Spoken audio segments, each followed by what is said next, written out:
no tiene todo lo que quiere. En cambio, yo sí. Por lo tanto, soy más rico que usted. En Eclesiastés 5:10 leemos: el que ama el dinero no se saciará de dinero. Pero no solo es el dinero el que no satisface. De hecho, aparte de Dios, no hay nada que pueda satisfacer al hombre.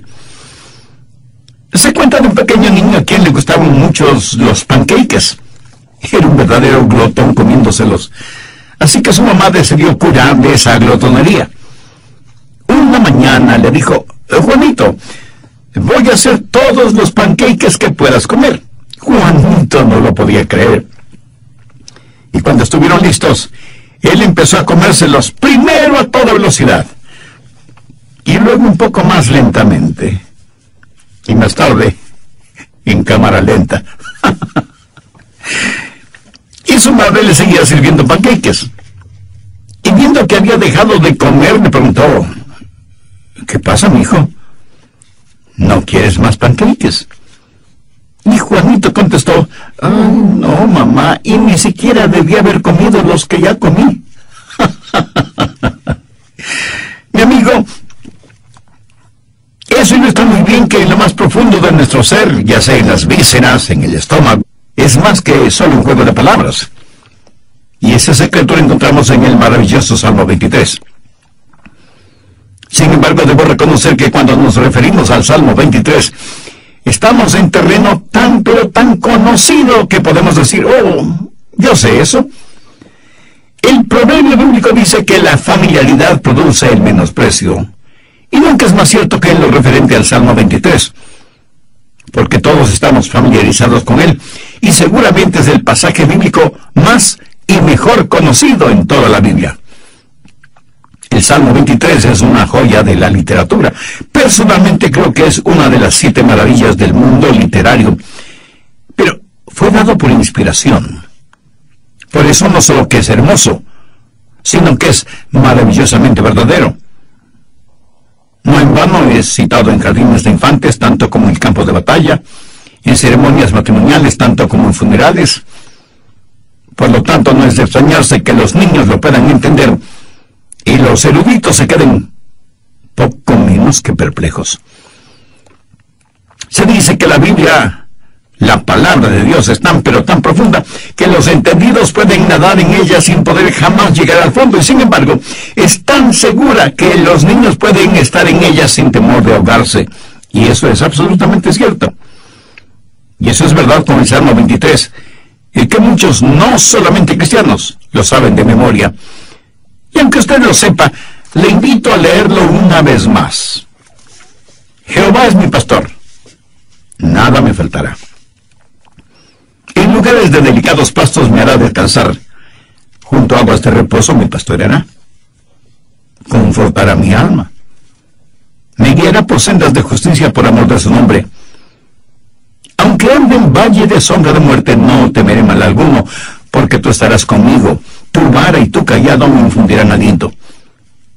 Aderezas mesa delante de mí en presencia de mis angustiadores. Unges mi cabeza con aceite. Mi copa está rebosando. Ciertamente el bien y la misericordia me seguirán todos los días de mi vida, y en la casa de Jehová moraré por largos días.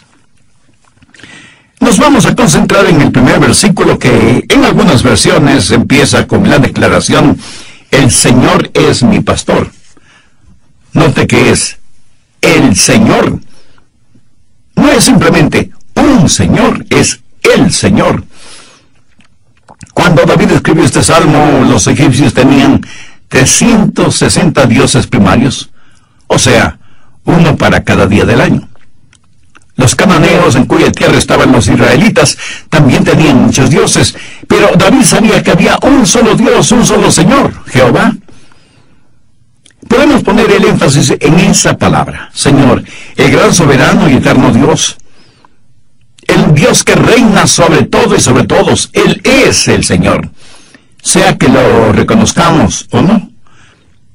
Mi amigo, recuerde que Dios no necesita nuestra aprobación, pero nuestro permiso, para ser lo que es Dios. Hace muchos años atrás, cuando vivía en la Florida, escuché el mensaje de un gran predicador negro, S.M. Lockridge. El tema de su mensaje fue el señorío de Cristo. Él citó el verso 1 del Salmo 23 y se enfocó en la palabra es.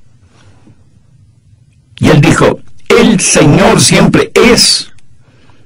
No es que será, sino que siempre es.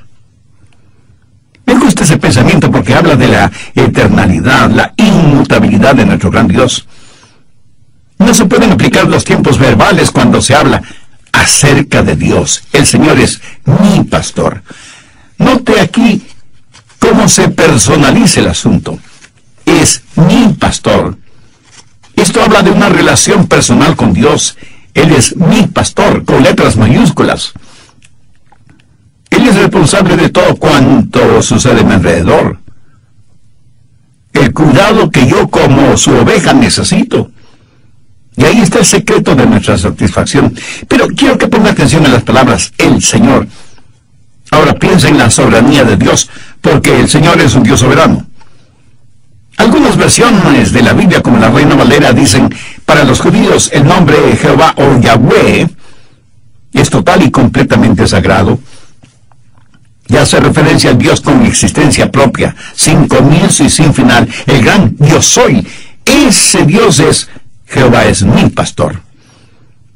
Los historiadores bíblicos dicen que el nombre de Yahweh era pronunciado solo una vez al año, cuando el sumo sacerdote entraba en el lugar santísimo en el templo.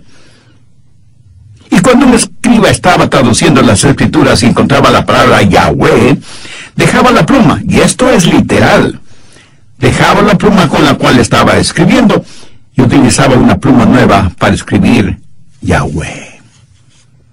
Esa clase de Dios es, Jehová es mi pastor. Ahora hay que entender lo que David está diciendo cuando clama Jehová es mi pastor, o el Señor es mi pastor. El evangelista Ángel Martínez, experto en el uso del español, dice lo siguiente acerca de Jehová. Dios, que creó todo cuanto existe en el mundo, el que prendió el sol y puso las miríadas de estrellas en el espacio, ese Dios es mi pastor. El que extendió la hermosa alfombra verde sobre la tierra e hizo brotar una auténtica sinfonía de flores, y apisonó la tierra para formar valles y las arrugó para formar las montañas. El que tomó las canciones de los serafines y las cubrió con plumas para regalarnos los colibríes o picaflores. El que formó el arco iris y lo transformó en bufanda para ponerlo en los hombros de las tormentas. Ese Dios es mi pastor. El que cada día baja las cortinas de la noche y con la puesta del sol dispara los fuegos artificiales de las estrellas y asombra nuestra visión con el aterciopelado manto del espacio infinito. Ese Dios es mi pastor. ¡Qué hermoso! Frente a esa exquisita página, más espiritual que literaria, yo solamente puedo decir amén y amén.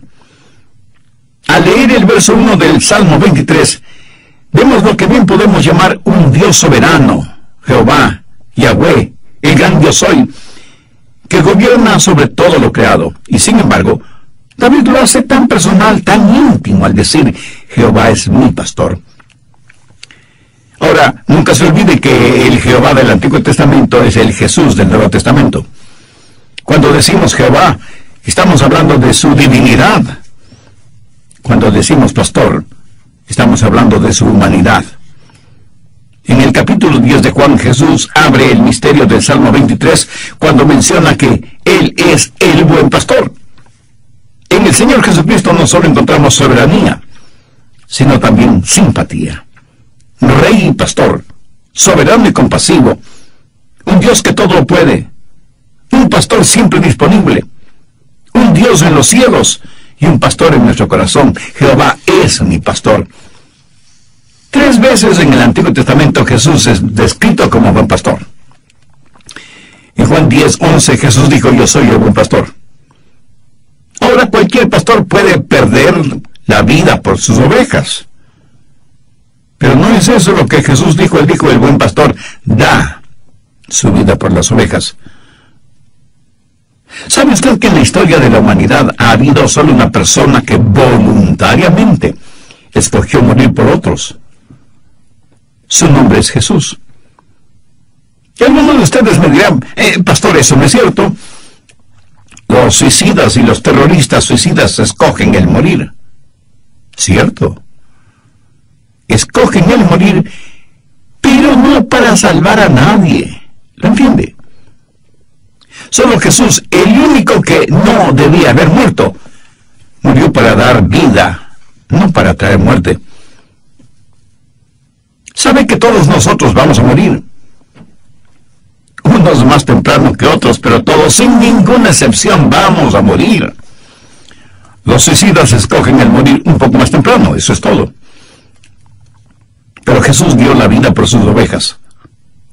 Por eso Él dijo, porque yo pongo mi vida para volverla a tomar. Nadie me la quita, sino que yo mismo la pongo. Tengo poder para ponerla y tengo poder para volverla a tomar.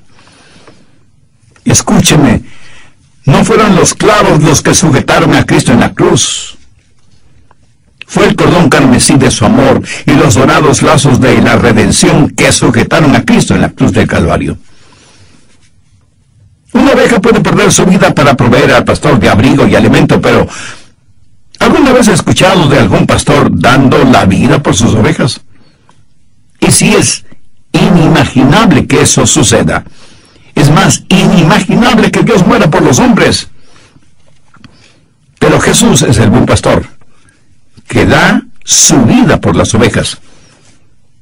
Ahora escúcheme, cuando el buen pastor puso su vida por sus ovejas, Él se enfrentó con el castigo por el pecado, porque como Pablo lo dijera, porque la paga del pecado es muerte. Y eso es lo que Cristo hizo, pagar por nuestros pecados. Esos pecados serán perdonados en Cristo o serán castigados en el infierno, pero nunca serán pasados por alto a menos que el buen pastor haya muerto por ellos. Usted, mi amigo, usted, mi amiga, tendrá que enfrentar la ira de Dios durante el juicio sin que sus pecados hayan sido perdonados. ¿Rechazará Jesús, el buen pastor, que dio su propia vida para perdonarle y salvarle? Por favor, busque Hebreos 13, los versos 20 y 21. Y el Dios de paz que resucitó de los muertos a nuestro Señor Jesucristo, el gran pastor de las ovejas, por la sangre del pacto eterno, os haga aptos en toda buena obra para que hagáis su voluntad, haciendo Él en vosotros lo que es agradable delante de Él por Jesucristo, al cual sea la gloria por los siglos de los siglos. Amén. Pregunto, ¿de qué serviría un buen pastor si estuviera muerto? Todos nosotros como ovejas nos hemos extraviado. Hemos seguido nuestros propios caminos. Pero Dios el Padre cargó sobre su Hijo el pecado de todos nosotros. Jesús llevó nuestros pecados a la cruz. Él sufrió el castigo que nosotros merecíamos. Pero cuando resucitó de entre los muertos, destruyó el poder del pecado sobre nosotros. Así que no solo es nuestro buen pastor, sino que también murió en la cruz en lugar de nosotros. Como lo dijo David, me guiará por sendas de justicia por amor de su nombre.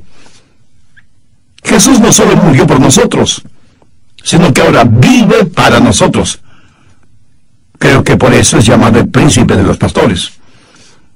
En 1 de Pedro 5:4, Pedro dice, y cuando aparezca el príncipe de los pastores, vosotros recibiréis la corona incorruptible de gloria.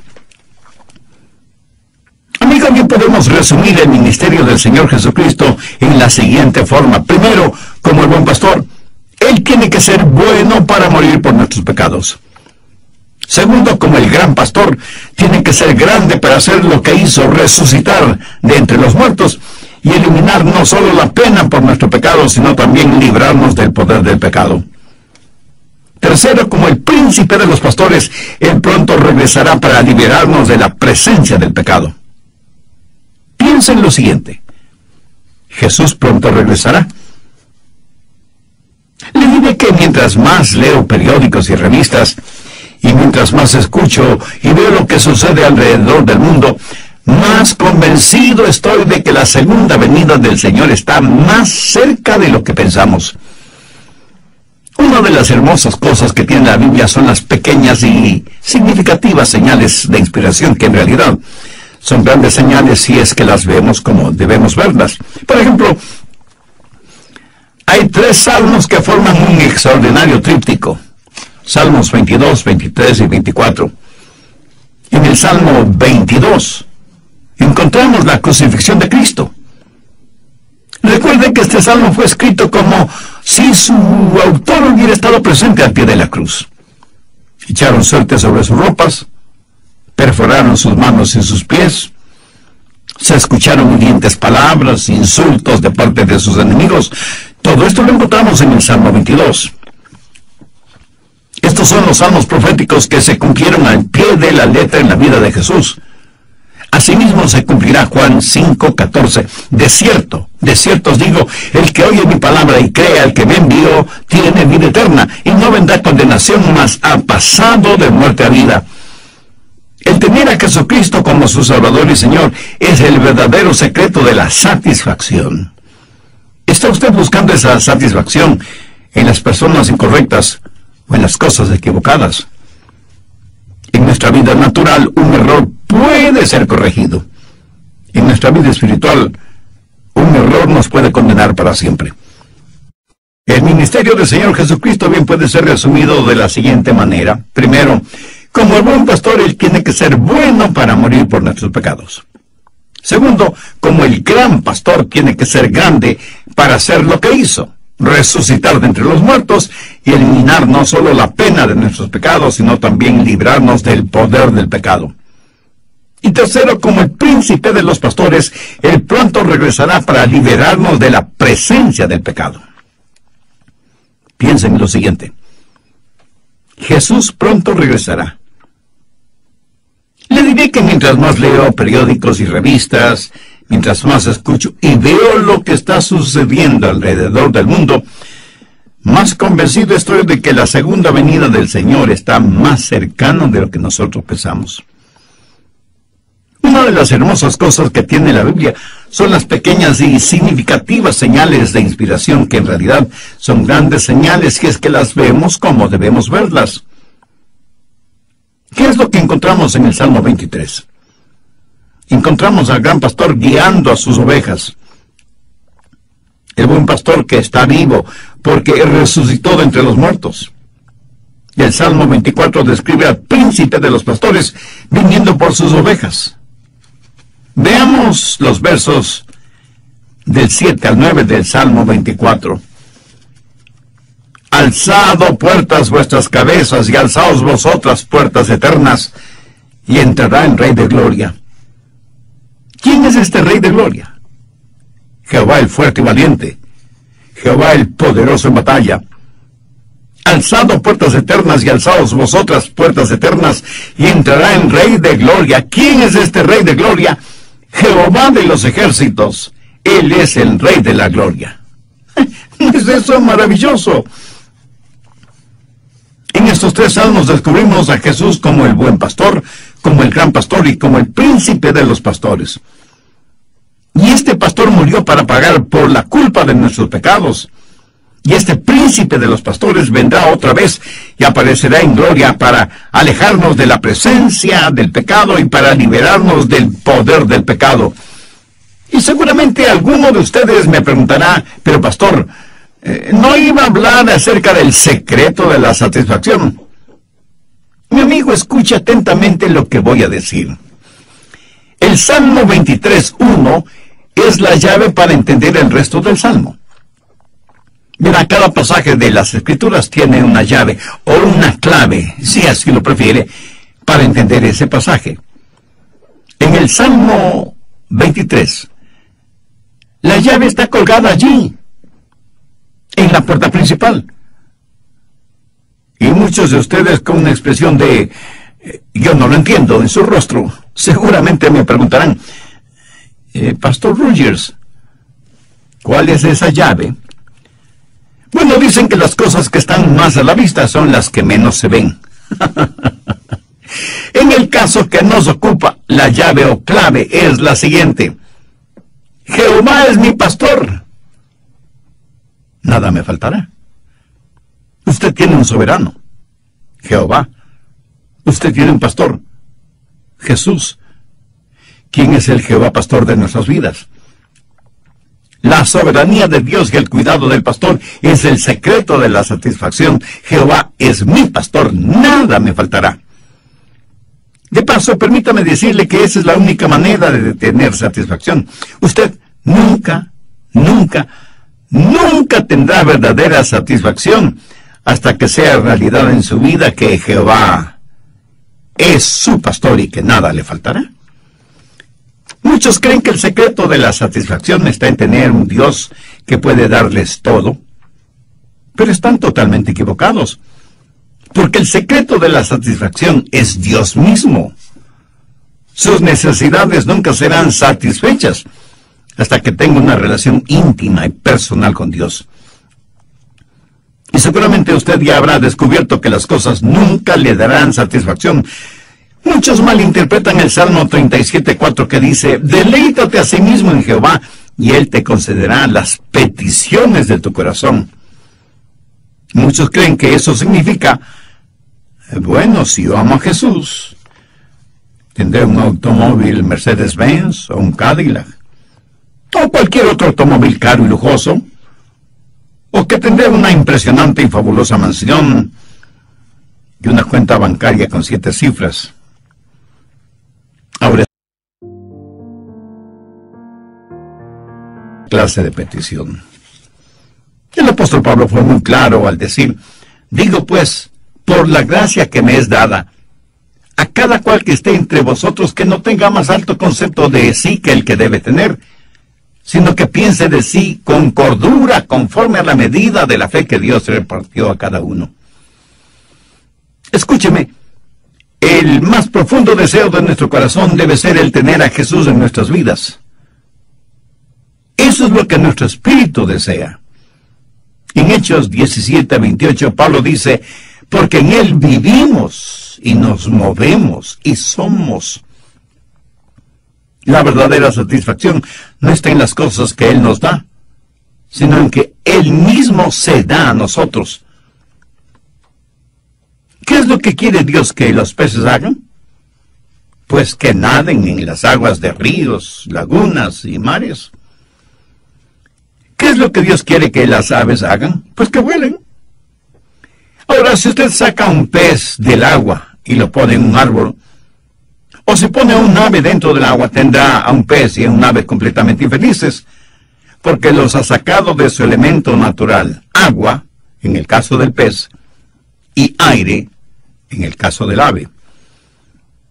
Por favor, ponga mucha atención a lo que voy a decir. ¿Para qué Dios le creó a usted? ¿Cuál es su elemento natural? Dios le creó para tener comunión y compañerismo con usted, y para que su vida traiga honor y gloria a Dios. Por lo tanto, su elemento natural es Dios.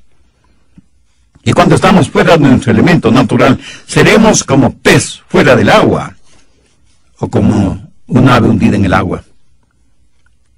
Y usted terminará muriendo porque se encontrará fuera de su elemento natural. Será como un cubo tratando de calzar perfectamente en un círculo. No sé quién fue el autor de lo que voy a leer, pero es un trozo de literatura que bien vale la pena compartir. Dice: los amigos a mi alrededor están tratando de descubrir lo que mi corazón anhela, a pesar de estar contaminado por el pecado. Yo tengo el secreto y sé dónde encontrarlo. La verdadera satisfacción solo se encuentra en Jesús. Jesús es todo lo que el mundo necesita. Los hombres espiritualmente ciegos debido a sus transgresiones tratan de ocultarse en las negras cortinas de la noche. Sin embargo, una mirada a Jesús y todo se transformará en luz. Cuando un hombre busca el secreto de la verdadera satisfacción, lo encontrará en la realidad del Salmo 23:1: Jehová es mi pastor, nada me faltará. Déjeme mostrarle lo que David hizo bajo la inspiración del Espíritu Santo. Tomó el sagrado nombre de Jehová y lo fundió con otros nombres, aparte de Jehová es mi pastor.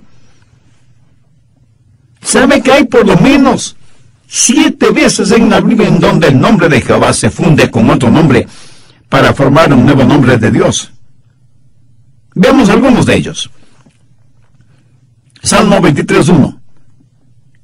Jehová es mi pastor. Jehová Ra. Génesis 22:8. Jehová es mi proveedor. Jehová Jireh. Éxodo 15:26. Jehová es el sanador. Jehová Rafa. Éxodo 17:15. Jehová nuestro estandarte. Jehová Nisi. Salmo 29:11. Jehová bendecirá con paz. Jehová Shalom. Salmo 11:7. Porque Jehová es justo. Jehová Sideku. Ezequiel 48:35. Jehová siempre presente. Jehová Sama. Estos 7 nombres son para Dios. Ahora usted puede entender un poco mejor cuando David dijo, Jehová es mi pastor. ¿Quién es mi pastor? Jehová Ra. Nada me faltará. ¿Por qué? Porque Jehová me proveerá. Él es mi Jehová Jireh. Confortará mi alma. Confortar, sanar, curar. ¿Quién hace esto? Paz. Jehová Rafa. No temeré mal alguno porque tú estarás conmigo. Habla de confianza, de genuina paz, provista por Jehová Shalom. Aderezas mesa delante de mí en presencia de mis angustiadores. Hace referencia a Jehová Nisi, nuestro estandarte. En fin, lo que David está diciendo es que Jehová es mi pastor. El secreto de la verdadera satisfacción es Él mismo, no las cosas que Él pueda darnos. Permítame preguntarle, ¿es Jehová su pastor? Si no lo es, ¿sabe cómo puede ser Jehová su pastor? La única manera para que usted pueda decir que Jehová es su pastor es si usted puede declarar voluntariamente que Jehová es su pastor. Ahora le puedo asegurar que aunque esto suena sencillo, no lo es. No todos pueden o quieren hacerlo, porque una declaración de esa naturaleza implica un cambio total en la manera de vivir. Vayamos al Evangelio de Juan capítulo 10. Jesús está hablando con los religiosos fariseos y les dijo, pero vosotros no creéis, porque no sois de mis ovejas, como os he dicho. Hay muchos incrédulos que por supuesto no son parte del rebaño.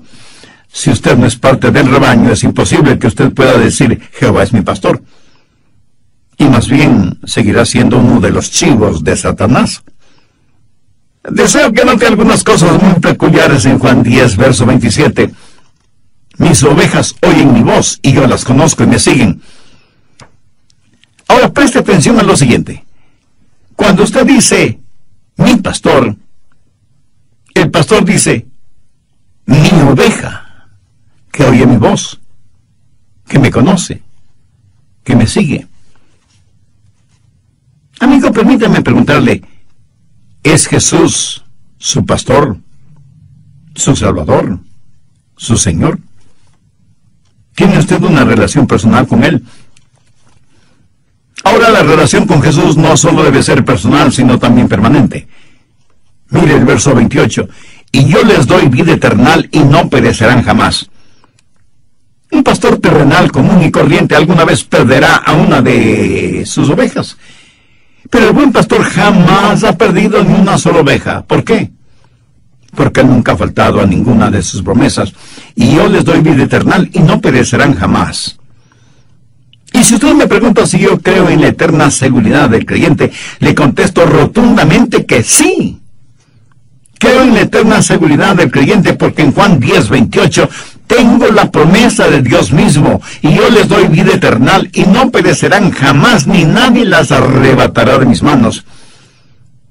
Mi amigo, usted está escuchando a un hombre que no puede morir. Y tal vez alguno de ustedes me diga burlonamente, vamos, pastor, ¿es seguro que un día usted morirá? Ahora, si está haciendo referencia a lo físico, tiene razón, pero solamente a medias, porque para mí es imposible el morir. Su palabra dice, y yo les doy vida eterna, y no perecerán jamás. Y el mismo Señor Jesucristo dijo, el que cree en el Hijo tiene vida eterna. Y por paradójico que esto sea, significa que aunque muera, no estaré muerto, solo me habré cambiado de casa. ¿Ha pensado alguna vez qué significa la vida eterna? Significa algo que nunca termina. Hay gente que cree que puede ser salvada hoy y perder esa salvación mañana, lo cual quiere decir que para ellos lo eterno terminará algún día. Permítame aclarar esto un poco más. Suponga que yo soy salvo por 10 años. ¿Qué clase de vida me ha dado Dios? Pues una vida de 10 años, o 20, o 50, o 100. El número de años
de vida que sean, si la pierdo entonces no fue vida eterna. Pero Jesús dijo que nos daba vida eterna y que no la perderíamos jamás. Así que es una relación personal y permanente, y la razón de que sea permanente es porque es una relación protegida. Leamos el verso 29. Mi Padre que me las dio es mayor que todos, y nadie las puede arrebatar de la mano de mi Padre. Cuando usted es salvo, está protegido por la poderosa mano de Dios. Jehová es mi pastor.